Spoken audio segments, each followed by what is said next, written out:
بسم اللہ الرحمن الرحیم۔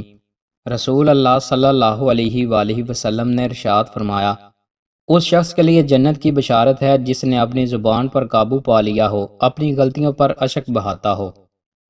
رسول اللہ صلی اللہ علیہ وآلہ وسلم نے ارشاد فرمایا، بے شک اللہ تعالیٰ تم کو اپنی ماؤں کے ساتھ حسن سلوک، اچھے برتاؤ کی وصیت کرتا ہے۔ یہ جملہ رسول اللہ صلی اللہ علیہ وآلہ وسلم نے 3 بار فرمایا۔ بے شک اللہ تعالیٰ تم کو اپنے باپوں کے ساتھ حسن سلوک کی وصیت کرتا ہے، پھر جو تمہارے زیادہ قریب ہوں، پھر ان کے بعد جو قریب ہوں ان کے ساتھ حسن سلوک کی وصیت کرتا ہے۔ رسول اللہ صلی اللہ علیہ وآلہ وسلم نے ارشاد فرمایا، اللہ تعالیٰ تمہارے جسموں کو دیکھتا ہے، نہ تمہاری صورتوں کو، لیکن وہ تمہارے دلوں کی طرف دیکھتا ہے۔ اور آپ صلی اللہ علیہ وآلہ وسلم نے اپنی انگلیوں سے اپنے سینے کی طرف اشارہ کیا۔ رسول اللہ صلی اللہ علیہ وآلہ وسلم نے ارشاد فرمایا، جس نے کسی مقدمے میں ظلم میں ظالم کی مدد کی، وہ ہمیشہ اللہ کی ناراضی کا مستحق رہتا ہے، حتیٰ کہ اس گناہ سے باز آ جائے۔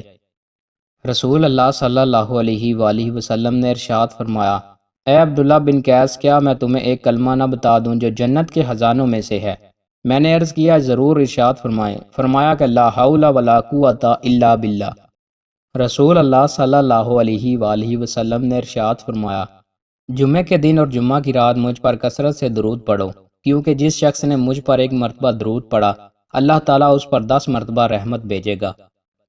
رسول اللہ صلی اللہ علیہ وآلہ وسلم نے فرمایا، تم میں سے کوئی شخص ایماندار نہ ہوگا جب تک اس کے والد اور اس کی اولاد اور تمام لوگوں سے زیادہ اس کے دل میں میری محبت نہ ہو جائے۔